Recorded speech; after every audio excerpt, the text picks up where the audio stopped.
Hello, everyone, and welcome to another episode of We Should Have Recorded That with Phil and Adam. Hey, Adam, how are you doing? I'm doing well, Phil. How are you? I'm doing okay. I was saying earlier, I'm a little tired trying to do more exercising, but so it has me a little Well, there's your fatigued. problem. Right?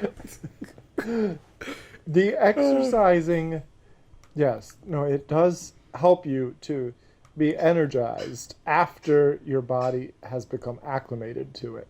But Yes. until that time, it's just another thing that saps you of your energy. Very true. Very true. Trying to be consistent, and yeah, I'm just paying for it. I'm just paying for I hear it. you. I Oh hear you. man. But yeah, so we're here for another episode. Here Another for episode another of what? of we should have recorded that. Okay, We good. You should- remembered this week. I did. I I didn't think struggle last with week it that. was you couldn't remember the name of our podcast. I want to change the sentence. It was just one of those days. Yeah. So Yeah. let before we let's I guess we'll talk about a little business. Just remind everyone that if you are listening and you're liking what you're hearing, I should mention where I'm seeing that we have a listener or so in the UK.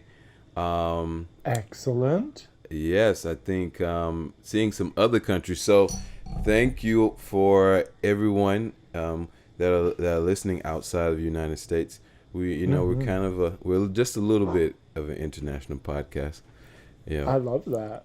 Yeah, it's cool. And so, if you're liking what you are listening to, you can share and find us on Facebook and Instagram at Waserpwapa. And then you can also find us at YouTube and share with someone uh, what you're listening to. So, yeah, it's exciting. Were you gonna say something, Adam?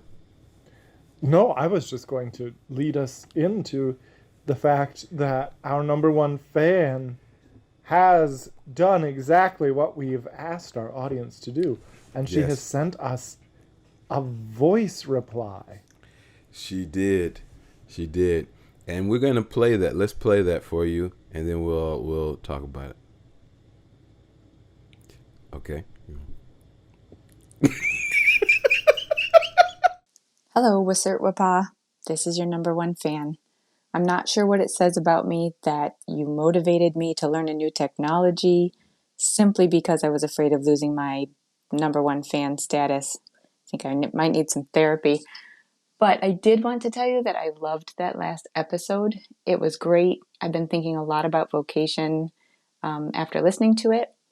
And it reminded me of Eric Little from Chariots of Fire and how he said, God made me fast, and when I run, I feel his pleasure. And that reminded me of your second point that you were talking about our desires and our gifts, and how God gives those to us, and we are to use those for our calling in life. So, anyway, thanks. Keep up the great work. And I'm still your number one fan. Michelle, thank you so much for that your great comment. Yeah. I really I think it's you were mentioning how you you may need some help for for being Phil, what are you compelled to do laughing this. about? I'm laughing. I don't want to. I don't want to peek to have them peek too much behind the curtain. But of course, we did not actually play the clip. We're Phil is going to work some technical magic and insert the clip. I So, dear am. audience, you just heard the clip. But as we record this, Phil is We, trying desperately to remember what Michelle actually said to I us. am because we're not playing it. So, but I do She said remember. that we reminded her of Uh huh. Eric Little in Chariots of Fire Right. Yeah. and what he had to say about calling Mm-hmm. and feeling God's pleasure. Yeah. Yeah. That was good. Oh, that was good. I'm agreeing with you. Well, I will also, Phil, may I share Yes. when we went over this. Whoa! B, my Is that dog, B? is exploring the dining room here. When we were going over the outline for this episode before we began recording, and we were talking about Michelle's comment, may I tell the audience what you said Chariots of Fire was called? Yes, you may tell the audience. Phil, I said, she quoted Eric Liddell. And Phil said, oh, yes, from Flaming Glory. Oh, I said Flames of Glory. Oh, that's right.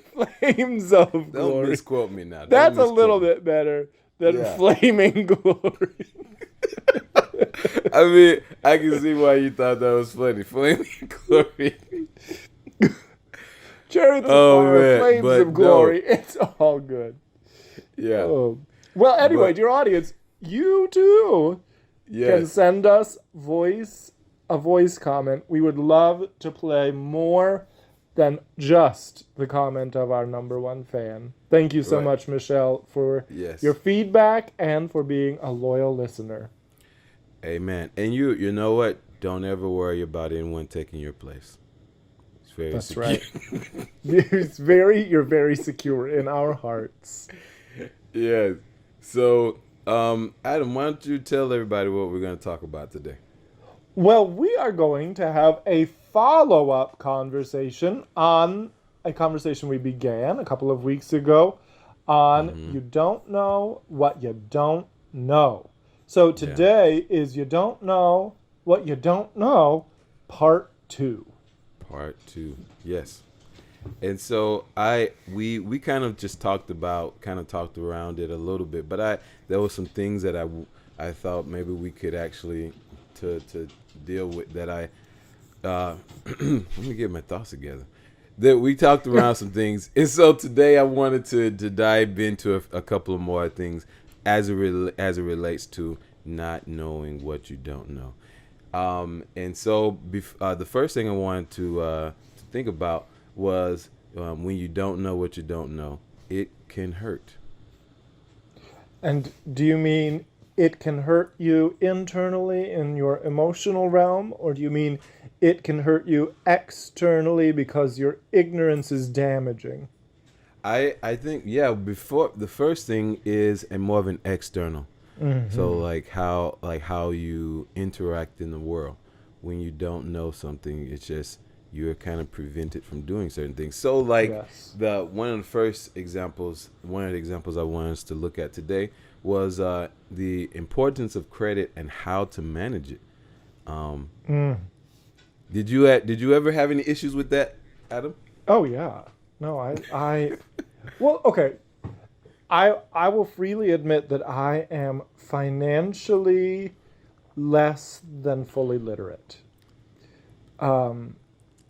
Yeah, I'm bad with budgeting. I am like the very concept of investing was taught to me this year by a friend, because I was always putting the very, very little extra money that I make that I don't spend on necessities. I would put toward making tiny little extra payments on my debt. Right. And a friend of mine pointed out that if I can earn a higher interest rate in the stock market than I can earn, than is present on my debt, my mortgage or my car payment, my student loans, whatever, then I can leverage my credit to make more money by investing it for a higher interest rate. And that just blew my mind because I'm like, what? Is this how people who have money make more? Yeah. I mean I think like the investing part is even probably a little is a step further than even what I'm just thinking about right now, with just knowing how to manage our credit. But that is definitely part of becoming financially literate. Yeah. being able to, knowing how to make your money make more money. Sorry, But I'm it's, scolding B. yeah, I got it. But I think the first thing that is like really important for people to know, and like I guess I wish I knew better, is that you need credit. Like a lot of people Mm, don't even know that you need credit, right? you And do indeed need yeah, credit. yeah, to buy a home, to do any big purchases where you're not going to just pay cash. If you want to get a loan, you need credit, and so you need to you have to establish that. So it's not just that, okay. The best way to keep from doing poorly with credit is not to have it. No, you got to start establishing your credit. Right, right. And yeah, and I think that was knowing that was the first thing. But then the scary part, and especially like as college age, because you're really like you don't have the credit, so you're like Hmm. a virgin to credit card lenders. It's a good way of putting it. I'm sorry. I'm sorry. Yeah, but I mean, like they start sending you these pre-approved notices, like you pre-approved for this credit card and for this amount and for Oh, this amount of money. you okay? I think I'm all right for this amount of money, and so you can. It's very easy to get sucked in to getting a credit card and then mismanaging it, Yes, and yes. and that was actually like my first experience. I'm thank God I only got one credit card, but I got that credit card and I maxed it out, and it stayed maxed out. Oh, oh wow. It was only a $600 balance, but Okay, it that's doable. it wasn't huge. But that my first time with a credit card, I maxed out that balance, and it stayed that way until I just canceled the card and paid off the debt. Mm-hmm. Yeah, Mm-hmm. that and that's what I had to do. I canceled the card and pay off the debt, and even just finding that out, right, that you need, like, that's not even always the best thing. Canceling a credit card is not always the best thing, because you want, again, to be able to show that you can you have credit, which is a crazy Mm-hmm. thing. To get credit, you have to be able to show that you have credit, like you Right, have good credit, and right. you're not maxing it out. Which is it's funny how though, like, those things build on each other, but um so yeah, I think like that. So just like knowing that, and when you don't know it, and you're trying to get a house, especially if you did not know it and you're trying to get a house, it's like, man, why didn't I know this before? Yeah, right, right. You need to have a record of credit. Yeah, I just, and I think just how, like, being financially literate, it is so important. Um, and I think I was thinking about this with as we're facing the coronavirus and our economy now, just the importance of having savings and those type of things, and knowing that if you were gonna be out of work, that you could um, make it without having an income. Yes. And I think a lot of people we're seeing that. We're like seeing how important it is to not spend all your money. Is another thing Mm, we have to learn too. yeah. Now, Not Phil, spend. on your, you also wanted to talk about how to vote, which I think is certainly a timely subject. And sometimes, there are people in this world who don't know what they don't know about participating in our democracy. Yeah. I want to say, before we get into this, we don't claim to be experts. We're just having conversation. So I want Mm, to encourage you to seek out the podcast, read articles, and go search on YouTube for information about these things, because Like that's how you start, as we talked about last week, just gaining Yep. knowledge little by little about what it is you need to know right now. So yeah, and particularly the absentee ballot is what I was mainly thinking about, because in 2018 I decided, I was in Rochester. I wasn't going to be able to come back for the midterm election in Alabama, Mm. and so I requested an absentee ballot. It was my first time, and I think I read the instructions like 4 or 5 times just to Uh make huh. sure Uh I huh. understood it. And I think like that's what you have to do first. Like, make sure you have an understanding of what it Mm-hmm. is you're doing. And we're Yes. finding it out. Like, people are, the concern now with mail-in ballots is that, people, they may be disqualified, because people didn't follow all the instructions, and it's important. I think what's amazing to me is that when we think about how close elections can be, um, that you have like well above the number of needed voters that are disqualified. They voted, but because they didn't, Yes. um, put it in a secret envelope, their vote won't Mm-hmm. count. Yeah. It's crucial that people follow directions Yeah, explicitly. yeah. And so I think just understanding what the instructions are and figuring out. And I think, it's there are simple things like knowing where a notary public is. I think I said that right. Mm-hmm. Um, the because you for my ballot, I had to have someone, to give I guess a affidavit of who I was. Like this, they signed that I am Philip Woodard and I'm sending this back. And one of the things people may not know is that there should be one at your bank. There's probably Mm-hmm. definitely someone at your bank who can notarize your paperwork for you. And most of the time, I just kind of wondered about this. If you're in college, there should be one at your college too. I mean, Right. most organizations, most big organizations, probably have someone on staff who is qualified to notarize paperwork that you need notarized, and you don't have to pay for it. Right. Right.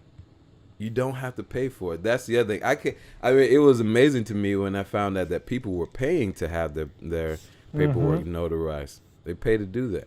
You don't have to have it paid for it, but read the instructions on the ballot, and then know what's out there and what's available for you. The resources that are available for you. I think that's the other thing that, as I was thinking about these two topics, that when you don't understand the resources that are available to you, it can hurt you because you don't take advantage of them. Mm-hmm.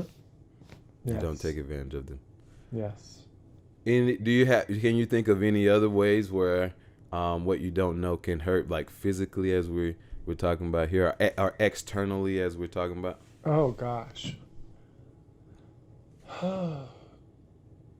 I mean, I think when I became a homeowner, I Mm-hmm. realized how much I didn't know. Mm. Like when there are problems, the things that need to be fixed, and it's like I didn't know that I should be getting yearly furnace maintenance. I mean, I Right. do know that now. Right. Right. But yes, I think there's I think that can be dangerous about anything that we rely on a daily basis. Like, what if you don't know that you need to get your oil changed every X number of miles on the car? Right. And I think there are people who don't know that, and they learn Yeah. in a very painful way by having to replace their car. Right. Yeah, Yeah. I mean, I think I guess if you're listening, and again, just send us voicemails. What are some things that you didn't know that Mm, it took a really hard lesson for you to learn that? If you would like to share, we would love again to share those voicemails and those ideas with the other people out there who may be listening. yeah. I'll yeah. I'll tell a quick story. So like when I as I kind of figured out, man, I really need to take take control of my credit and really look Mm-hmm. at what it is I owe and try to figure out how to pay it down, how to get my credit report in order and get my credit back on good standing, which is something we talked about yesterday, right? I mean, not yesterday, the last time we talked about this, the will for ignorance. I had to make a Mm-hmm. decision. I'm not going to be willfully ignorant about my credit Mm. situation. Um, I was like, how can I rebuild my credit? And my mom helped me uh, purchase some mattresses on credit for for like $600, and building that payment history was what I needed to do. I think one of the first computers that I bought on credit, and I paid that, making sure that made those payments to build the positive credit history. Mm-hmm. Also, using Credit Karma, they are like that. We have so many resources nowadays. Using Credit Karma to like know and try to kind of track your credit score, or a type Mm-hmm. of credit score, you can track that. Those are also good tools, and you get the credit report so that you can Yeah. go monitor it and watch it. Um, Yes. so yeah, I think we can go on to our next one. So Okay. yeah, I so like this next segment here, uh-huh. Phil, because when you don't know who you are or who others are on a, the profound level of the theological, I Mm-hmm. think that can hurt. Yeah. Just like not knowing about credit or not Mm-hmm. knowing how to vote can really hurt externally, not knowing your identity or the worth of others in God's sight, that's deadly. Yeah. It is. It really is. And I think like you said, it's deadly for both people. It's deadly Mm-hmm. for the person who does not know who they are, and who doesn't know who the person is that they're looking at. And I think if we are really if we don't see our brother as having the image of God, we probably Yes. don't see ourselves fully as Oh, having the image yes. of God either. Yeah. I do you find it a temptation to dehumanize people who, you know, think differently than you or treat you poorly? Yeah, I mean, I'm fighting. We talk about it, but I think I hope most Christians are fighting that within themselves in this election, right? Mm. That willingness to look at the other person and say, Yes. nah, they're not really. They're not quite. We're not quite on the same level, Right. you know. Which, yeah, is so sad, isn't it? Yeah, yeah. How have you seen this play out? How have you seen not recognizing the imago Dei in yourself or in others? How have you seen that play out? I think as a teacher, that's probably the area where I think about it um, the most. In seeing that my students do have the image of God, they are intelligent, Mm, they are capable, and in even in areas where they're not capable, it is my job, like we've said before, to empower them to be capable. That God, yes. they have they again, they do have the image of God. They are though it's not my job to make them human, but because Mm, of who they are, I want to help them maybe go to come become better, or become better at this, or become better at that. And I think um man, it really is helping me to be a more compassionate teacher, and mm, hopefully helping me to be a more compassionate person, even yes. as I deal with my own family about trying to educate them, and or trying to get them to see whatever I'm thinking is the right point of view is, but just to approach them with a greater sense of compassion. And as we talked about last episode, where we were talking about this, understanding that I have flaws too, and so I don't want to approach them like I am like I'm the expert, like I have all right. of the answers. Yes. Yeah. I find it sometimes very difficult. Sometimes it's even more difficult for me to extend grace to myself than it is for me to extend grace to others, which again is also not recognizing the imago Dei within me. If Jesus can, perfect, sinless, holy King Jesus can forgive me, I should be able to forgive myself. And if sinful, holy, or sinless, holy King Jesus can forgive others who may have hurt me, I certainly should be able to as well. Yeah. I think the other example that I have is, as I talked about last episode where we were talking about this, my struggles with reading. And I guess I'm trying to think of how to say this.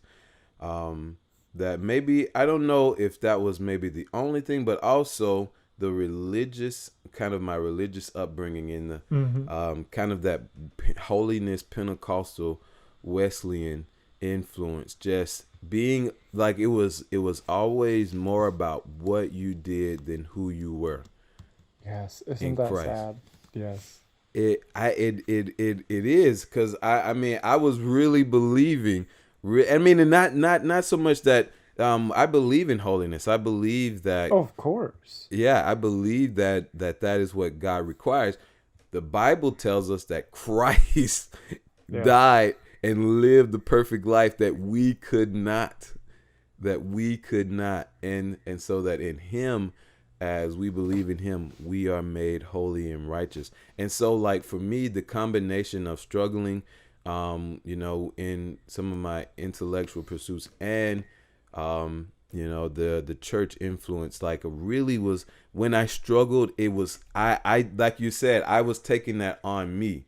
Like, in just really, like, internalizing that. And so to know that I am made in the image of God. It is flawed because of the fall, but I'm still made in the image of God. I still have value because God made me.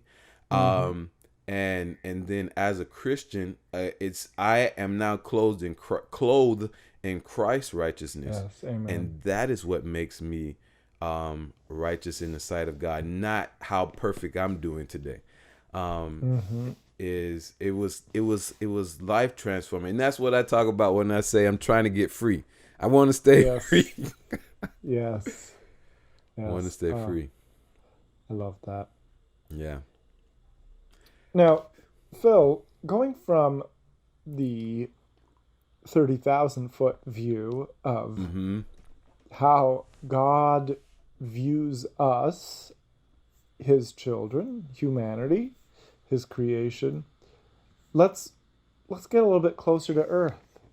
How does understanding who we are and who others are impact how we treat, for example, someone in customer service, or how we should expect to be treated by someone in customer service?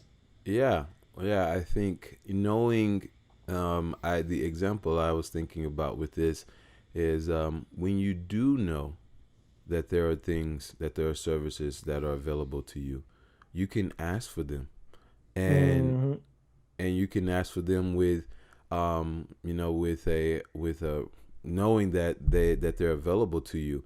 And I think, I feel like that probably is the way.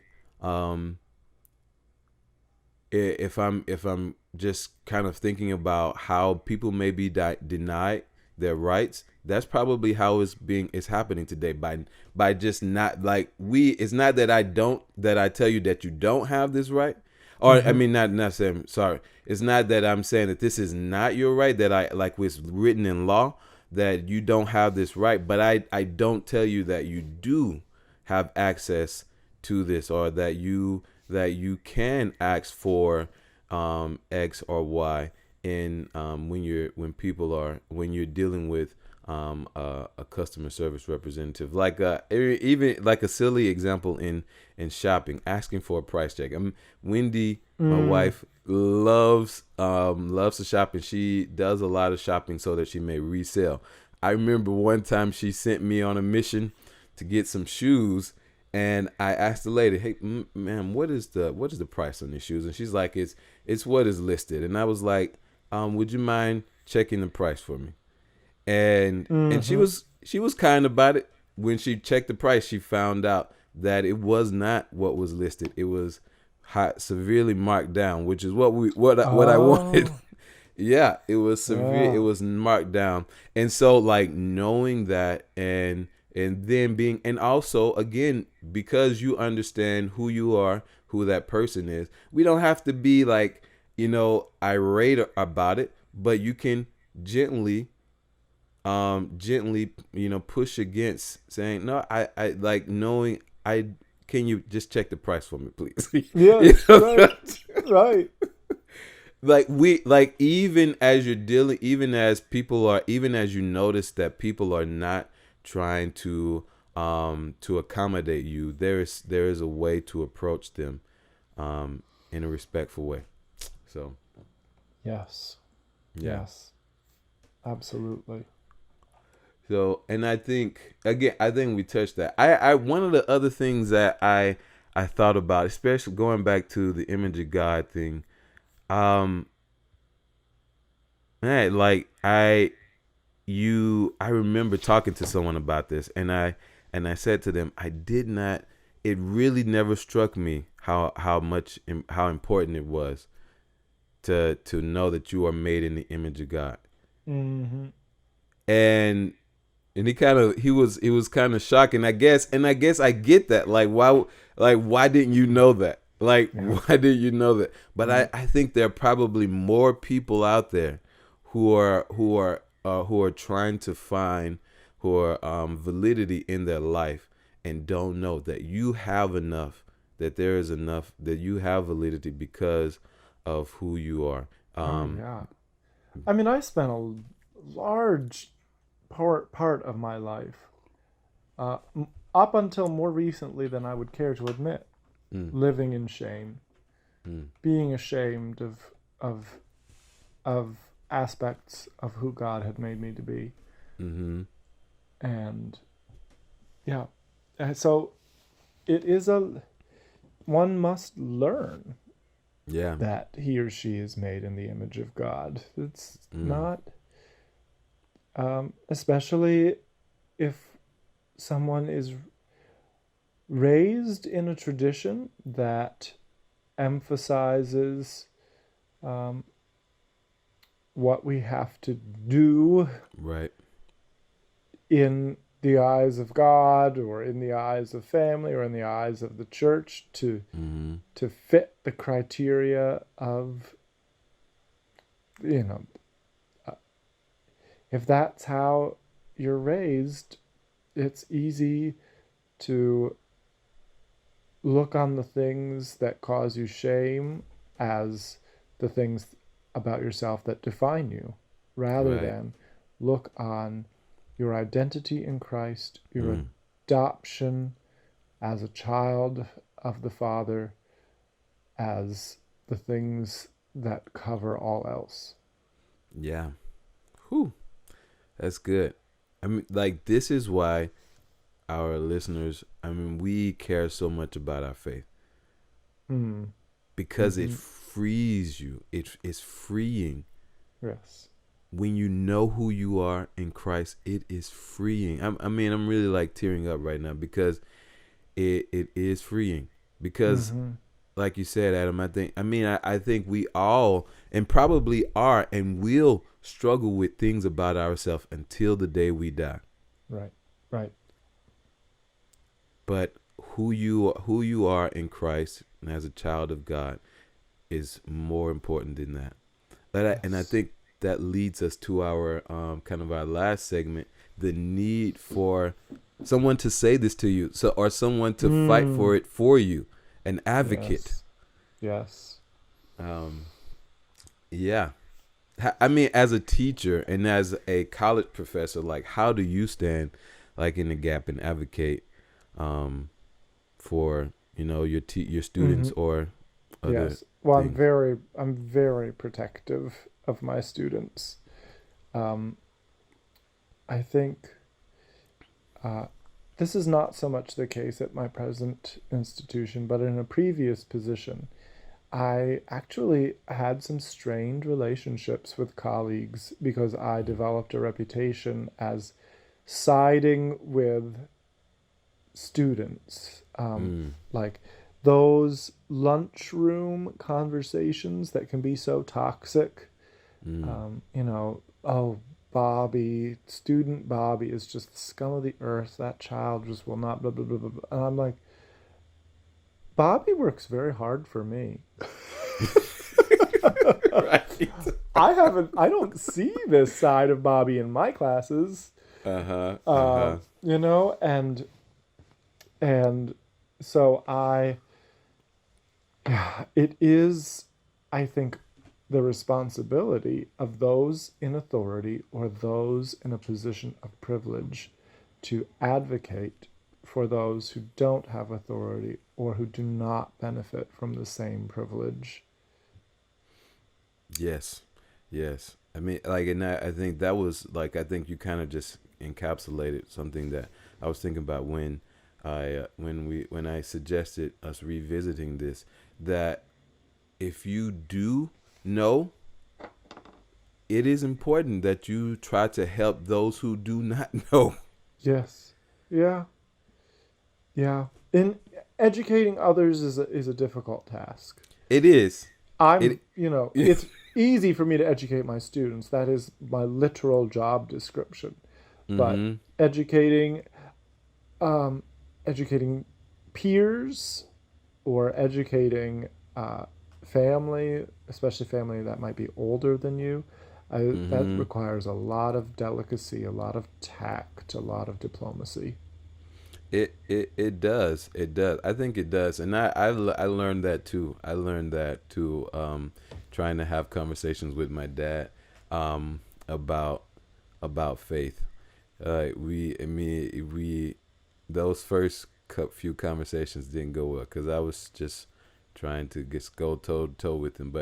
Um, and also what you really kind of pointed out is actually like with the peers defending those people who are under you, or those people who do Mm-hmm. not know, to other people who may misunderstand them, Yes. or those who may try to take advantage of them. Yeah. Uh, Well, it's all a part of seeing them as mm, made in God's image, right? yeah, yeah. I think of the protests this spring and summer. Um, you know, it is a part. So, as a person who is white, cisgender male, um, I have benefited from being a white cisgender male, and um, I do have a responsibility in in the ways that I can to use my position of privilege to uplift other image bearers of the Almighty who Hmm. do not enjoy the same privilege. Yeah, I amen. I think I definitely have privileges too as a cisgender male. I understand that as well, and so just trying to stand. I think for me, learning how to listen, and learning how to hear, like listening to voices like Asia, um, Mm-hmm. and trying even Wendy, trying to encourage Wendy. Wendy says so many profound things to me, and I'm like, I wish you would come say these things on our podcast, because like we Yes. could use more voices, like hearing from more people. Um, Mm-hmm. Mm-hmm. I remember, and I think, like, again, knowing my own struggles with like overcoming my own kind of academic struggles, I can see, I'm looking at my students, and trying to uh, I can't even think, suss out where this person is, where this person is how they're struggling, if they're really just like not getting it, or if they're not trying. And my Mm. approach is not different either way. My, like, I still want to come at them with care, but if they're not trying, my approach is, you have this, you can do Yes. it, you Yes. can do it, keep trying. And then if they don't get it, if they really don't understand it, okay, this is what it is. Do Right. you Right. understand Yes. it? You know? Yes. So it's still coming from a place of care and a place of seeing them in the image of God, seeing Mm-hmm. them in the image of God. The last thing, like, we like needing an advocate. Um, Mm-hmm. how, like, I know, I don't know how much you would want to share. Maybe, I think you probably have, but how have you needed an advocate? Oh. Um, Um. Oh, Phil, that's such a good question. I think there have been several periods in my life when I have needed that. Also in graduate school. Graduate school was my doctoral degree. Just a tough time. Tough. I mean, you know, lots of work. Sometimes your work isn't recognized, mm, which is, I think, totally to be expected and normal. And um, but sometimes you just feel like you need an ally in a position of authority. And mm-hmm, I had a couple of professors at FSU who I very much felt were advocates for me when um, when things were difficult. And so that was, as a student, it was incredibly meaningful to have advocates on the faculty. mm-hmm. What about you? Yeah, I mean, definitely at different points. I think in recent years, well, I will go back. My parents, and um, my mother. I think she's always been someone who supported me, and I think if in I'm sure this is with most mothers. Even if I did something wrong, she would be there beside me Mm, and there mm-hmm. to support me. But she's been one of my biggest advocates. And then, you know, just recently, at my community college, Mr. David Harris, he was very good at helping me, think through what to do next, Yeah. um, what to do next as I was trying to figure out college. And so, yeah, yeah. I mean, and you as well. You've been a Mm, very, very appreciated advocate, and I have to say, I really have appreciated all of the music faculty, in particular, and people beyond the music faculty at Roberts. Um, mm, so many good people, so many people helpful, and so it I as I think about my life, like I know that I'm more indebted than I could ever pay to yeah. to Yeah. anyone. So am I. Yeah. Yes. Yes. So yeah. What a good conversation. Thank you for thank you for steering us in this direction, Phil. No, glad to. Glad to. Yeah. Yeah. So let's get to our final segments then. Current events. What are you thinking about for current events this week? Instead of, so I read an article this week about not letting the news depress you. So, Mm-hmm. in the spirit of that article, I am going to simply share with you that this past weekend was the peak, I think, of fall autumnal colors here in Rochester in Western New York. And I had a friend in town visiting from New York City, took him to Niagara Falls. The sun was shining, the leaves were so colorful and vibrant. So I am just grateful for the beauty of God's creation that can be enjoyed no matter what chaos is in the headlines. Amen. I saw some of your pictures. Yeah, it was kind of funny. The water. I was like, man, that it's so not so much not just the blueness, but it was also kind of like green, like a aqua. The Mm-hmm. green. I don't. Was that a filter? Or was that just how it looked? That's how it looked, Phil. Wow, There's a lot beautiful. of limestone in Ah, Niagara. Yes. And okay. so I think at least I've been told that's part of the reason that the water there in the Niagara River is so, yeah, turquoise almost. Okay, yeah. Yeah, it was beautiful. I have to say, I have to admit, I have not visited Niagara Falls. What? I failed as a human. Phil, you lived in Rochester for 2 years and you didn't visit Niagara Falls? I never did. I don't. I have no excuse. And you do have to take advantage of your geography when you are in a place. When I lived in Yeah. Mississippi, I have never visited New Orleans. Hmm. And I've lived in Mississippi, and I was like a 5 or 6 hour drive away from New Orleans, and I've You never never been went. there. That's how- Yep. And I now it's all, much less accessible. So right. you have to take advantage of your geography when you have the chance. You never know You, how long it'll last. you're right. You're right. You really do. You really do. Yeah. What's your current Um, event?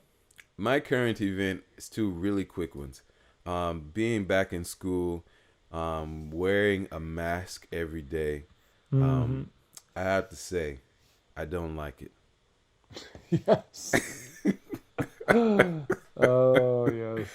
I don't like it, and it's hard, and it's even harder to sing. And then I'm singing and moving, and so just Yes. like It the is. message just like sucking my face. Yes. Um, so like that's one part of it, but understanding, the need to wear it, and also being in the classroom with the my students that are there and online, it far and above pays way Mm, more than the cost of having to wear a mask. yes. Oh Um, yes. Amen. I agree. it does, and so that's my, what do we call it? My low and my high. Yes.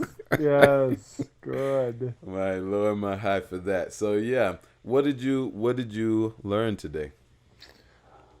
I think it was really useful for us to talk about seeing ourselves and others as God's image bearers and how that plays itself out practically in our everyday lives.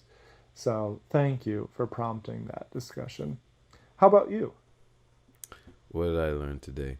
Um, I guess out softball. I mean, just again more just appreciating my friendship with you. You know, Mm, we're able to do this. We're doing this together, and having these type of conversations, because these, talking about some of these things can kind of become a little uncomfortable sometimes. Um, absolutely. but But yeah, yes, it is a testament to our friendship and our brotherhood through yeah, Christ, um, and yeah, to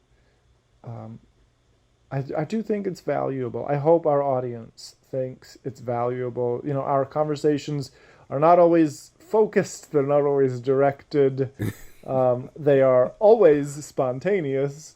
Um, but I hope our audience is edified by whatever wisdom we have to share, and I hope that they are edified that two people are just trying to figure out a little bit more about life. Yeah, yeah, yeah. Because we're in it together. That's what we're here together. Yes. Yes. Well, Well, anything else, Phil? that's it. All right. Dear audience, I will say bye for now. Adios.